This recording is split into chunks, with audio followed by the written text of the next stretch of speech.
Hello there, welcome to another episode of World of Tanks with Engaging Titan. I bought the Defiant Matilda. It was a special offer available. It seems to be part of the Flashpoint Berlin storytelling mode. If you complete that episode, at least within a certain time period, I'm not sure if there's a limit or anything on it, but anyway, I got an offer 60% off the Defiant Matilda. And I thought that would be nice. I like Matildas, the price seemed to be reasonable. There was a few extras with it, like a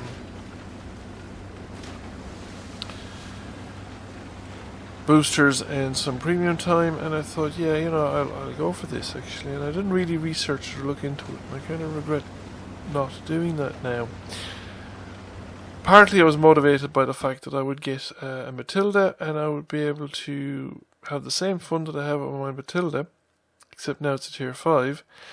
And I would free up, I could get rid of my Tech Tree Matilda, and I just use this as the base crew trainer, and I would have an extra garage slot.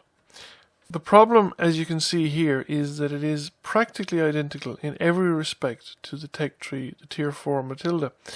It has more hit points, and it has a bigger engine, or at least more engine power.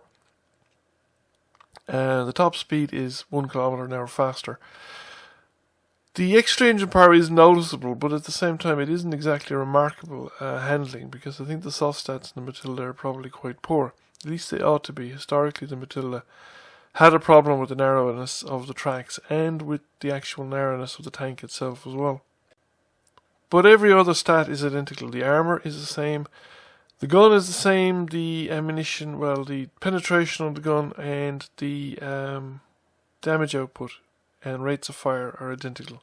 The problem is, one is a tier 5 tank. It only sees tier 6 matchmaking, the other is a tier 4 tank, which also only sees tier 6 matchmaking. However, a tier 4 tank will be in tier 6 matches a lot less frequently than a tier 5 tank, because the matchmaking is the extreme for the tier 4 tanks, so there'll be a lot more matches where the tier 4 tank will be a middle tier tank in, say, a tier 5 battle, or a top tier tank in tier 4, tier 3, tier 3, tier 2 tanks. And in those circumstances, the tier 4 Matilda is utterly godly. So you can see the damage output of the Matilda there and compare it to the tier 4 Russian US medium T28.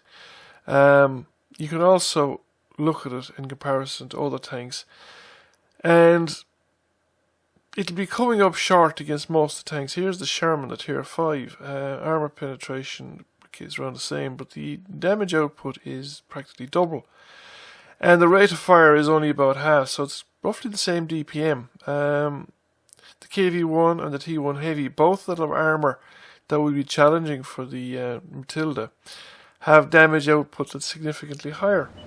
So you can have your Matilda, yes, but it'll be the same Matilda, and it'll face higher matchmaking much more frequently, and you're going to have a lot less fun in this tank.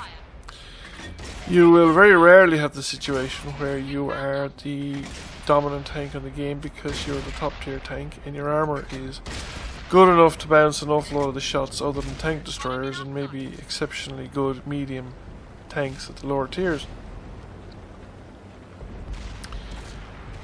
There'll be no more encounters with Panzer 1Cs who spend the whole game circling around you trying to shoot you and failing to penetrate completely, because you won't see them in tier 5 matchmaking,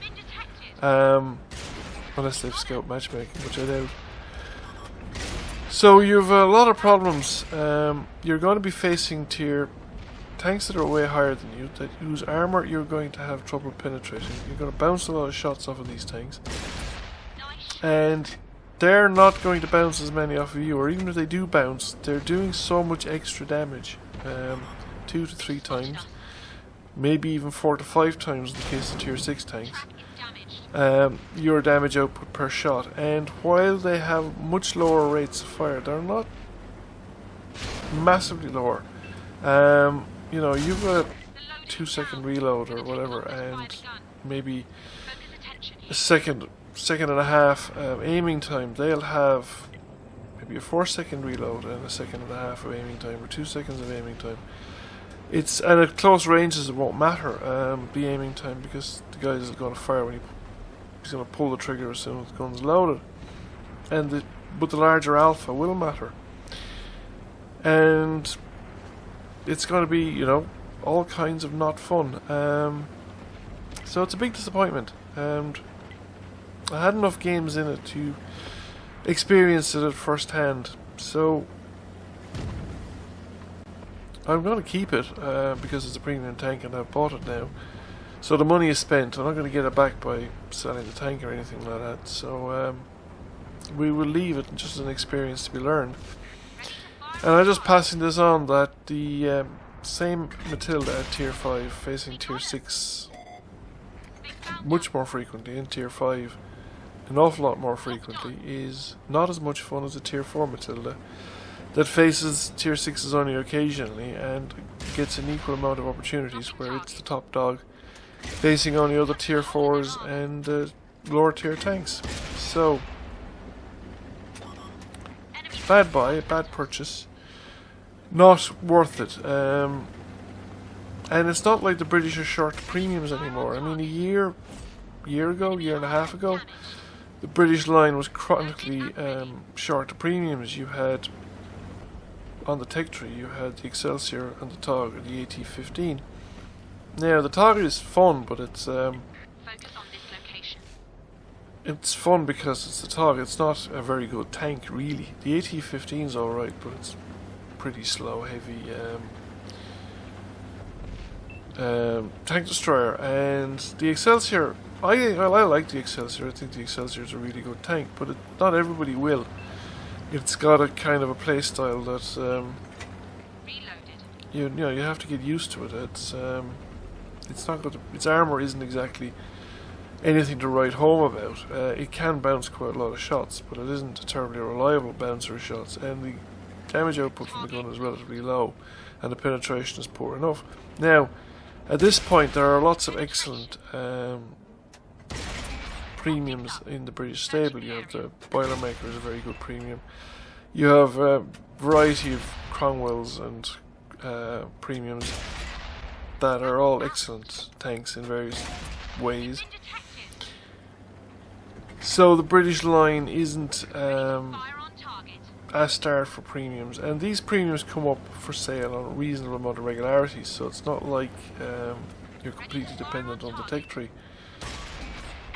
But yeah, as tanks go, this is not it's not a good purchase in my opinion. I'm not terribly happy with it, and I don't see myself playing it in the way that I played the Tech Tree Matilda. I had over 600 games in the Tech Tree Matilda. In fact, I could at some point see myself going back to the British line, repurchasing the Tech Tree Matilda, because I think the Tech Tree Matilda is all kinds of fun. You can see me bouncing there off the Bogatar, the Churchill 3. They're all tanks that are going to challenge the Matilda, and they're going to have no trouble shooting back. And they'll do a lot more damage per shot. So yeah, and this isn't a, you know, this is a map that's relatively kind to a tank like the Matilda, because you can get long sight lines and long range shooting. If you're in an urban maps or places like Insk and things like that, where you can't run and you can't hide, and you're in a Matilda 4 and you're in a tier 6 matchmaking, you're going to get slaughtered, and you're going to get slaughtered very quickly. And there's not a lot you can do about it. The tank just isn't competitive against tier 6 tanks. It's barely competitive against tier 5 tanks, in my opinion. If the matchmaking was limited to tier 5 and it had, I don't know, a turret buff or something, it might have some chance. At least you could go hull down and be competitive. But at the present way it is,